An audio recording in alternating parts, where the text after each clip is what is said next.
বাসর রাতে আমি চুপচাপ বসেছিলাম। হঠাৎ শুনতে পেলাম দরজা খোলার শব্দ। ভেবেছিলাম আমার স্বামী এসেছে। কিন্তু না, আমার ননদ এবং তার স্বামী এসেছে। তারা এসে একদম আমার গা ঘেঁষে বসেছে। এবং আমার ননদ বলছিল, তোমার গায়ে যে গয়নাগুলো আছে, এই সব গয়নাগুলো আমার, আমাকে খুলে দাও। আমি একজন নতুন বউ, কিছুই বলতে পারছিলাম না। তবুও বলে উঠলাম, এই গয়নাগুলো তো বিয়েতে আমার শাশুড়ি মা আমাকে দিয়েছে, আপনাকে কেন দেব? তখন আমার ননদ বলে উঠল, বিয়েতে তো কোনো বউকেই গয়না ছাড়া তুলে আনা যায় না। তোমাকে শুধুমাত্র তোমার বাবার বাসা থেকে এখানে নিয়ে আসার জন্য আমার গয়নাগুলো দিয়েছিলাম। এই কথা শুনে আমি একদম হয়ে গেলাম। আমি গয়নাগুলো খুলে দেব, তার আগে আমার ননদ নিজে আমার শরীর থেকে সমস্ত গয়না খুলে নিল। সাথে আমার বাবার বাড়ি থেকে দেয়া চেইনটাও খুলে নিয়েছে। আমার ননদ গয়না খুলতে খুলতে বলে উঠল, জানো ভাবি, তুমি এই যে বিয়েতে যে শাড়িটা পরেছো না, এই শাড়িটাও আমার। আসলে মা তোমাদের বিয়েতে খুব একটা টাকা পয়সা খরচ করতে চায়নি, তাই আমার বিয়েতে যে বেনারসিটা দেয়া হয়েছিল সেটা পরিয়েই তোমাকে আনা হয়েছে। দাও দাও, এই শাড়িটাও খুলে দাও। তুমি এই শাড়িটা খুলে অন্য একটা নর্মাল শাড়ি পরো। সারাদিন তো শাড়িটা পরেছিলা, নষ্ট হয়ে যাবে তো ভাবি। এরপর আমি আর কোনো উপায় না পেয়ে ননদের শাড়িটাও ননদকে খুলে দিয়ে আমি একটা নর্মাল শাড়ি পরলাম। তারা তাদের জিনিসপত্র নিয়ে রুম থেকে বের হয়ে গেল। আমার ননদের এই কাহিনী দেখে আমি বুঝতেই পারছিলাম না যে কি করব।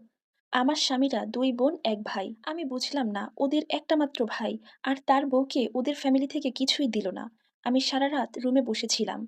রাত শেষ হয়ে যখন ভোর হবে, তখন আমার স্বামী রুমে আসলো। তার জন্য আমি সারারাত অপেক্ষা করছিলাম। যখন ভোর হবে তখন আমি ঘুমিয়ে পড়েছিলাম। তার দরজা খোলার আওয়াজে আমার ঘুম ভাঙে। সে রুমে ঢোকার শব্দ পেয়ে আমি উঠে বসলাম। সে যখন বিছানার পাশে আসলো, আমি পায়ে হাত দিয়ে তাকে সালাম করলাম। কিন্তু আমি একটা জিনিস লক্ষ্য করলাম, আমার স্বামী একটু কেমন যেন।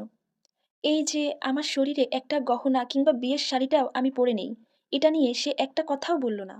এমনকি সে খেয়ালই করল না। একবার সে জানতেও চাইল না যে শাড়ি গয়নাগুলো আসলে কোথায়।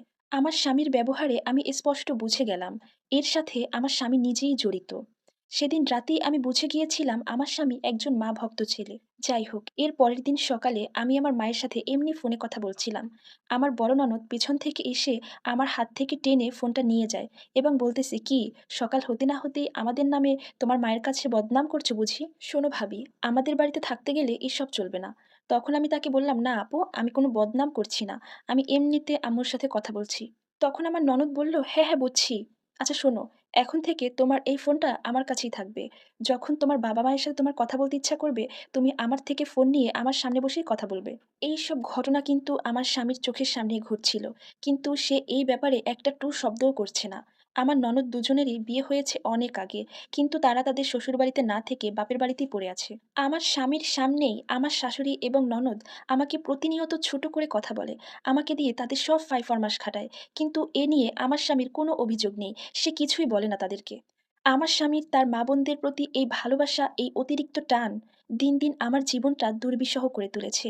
আসলে বিয়ের পর একটা দিনও আমি শান্তিতে থাকতে পারিনি। প্রতিদিন তাদের অনেক বাজে কথা শুনতে হয় এবং তাদের হাজারটা ফাইফরমাস কাটতে হয়। যেগুলো করার কথা আমার না, সেগুলোও করতে হয়।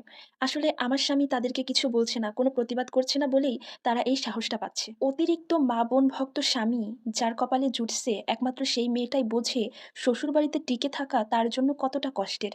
আর এই সম্পূর্ণ স্টোরিটা একটা আপুর জীবন থেকে নেয়া। ধন্যবাদ।